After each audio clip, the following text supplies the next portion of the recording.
Ms. Herridge, I'd like to start with you. About 2 months ago, you were held in contempt and levied daily fines of $800 per day for your refusal to disclose your sources. This is deeply concerning, and what's more concerning, you are not the first.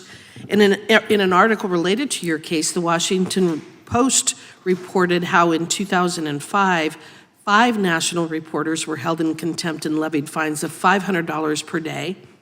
And in 2008, a USA Today reporter was held in contempt and faced daily fines of $5,000.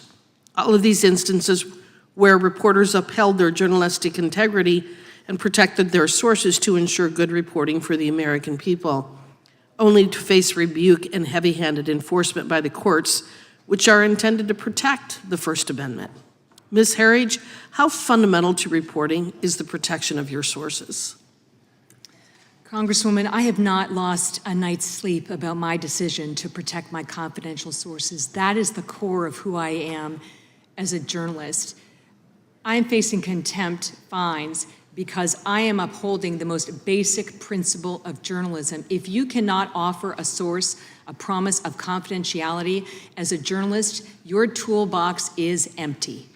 No whistleblower is coming forward, no government official with evidence of misconduct or corruption. And what that means is that it interrupts the free flow of information to the public. And as we all recognized, journalism is about an informed electorate, which is the bedrock of our democracy. If you had asked me 37 years ago when I started working that I would be in the federal courts living a legal nightmare to protect my sources, I would never have believed it.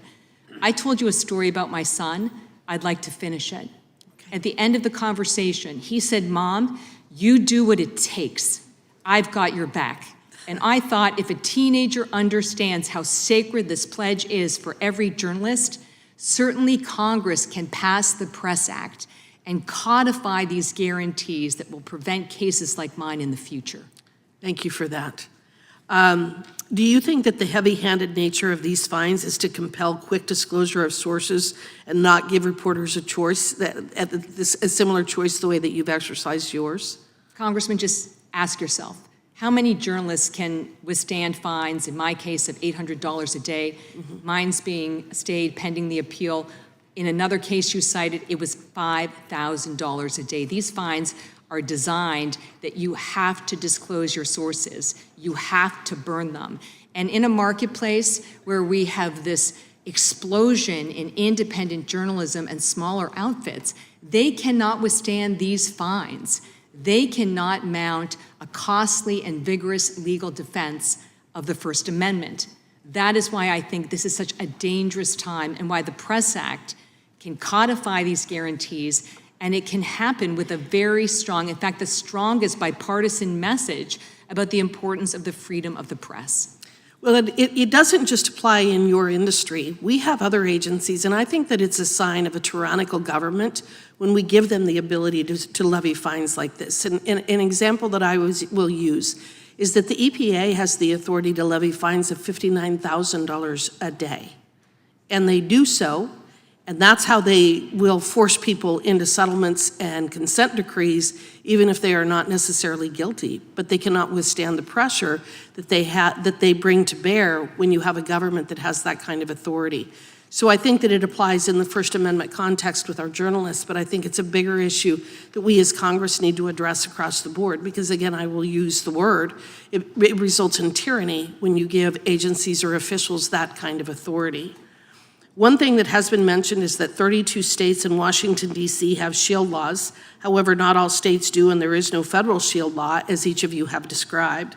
As seen in your case and the case of others, this has then resulted in the courts actually being enlisted to compel disclosure of your sources. In instances such as your case, what does a hostile court system do for the protection of a free press? I think it presents another very significant challenge for journalism.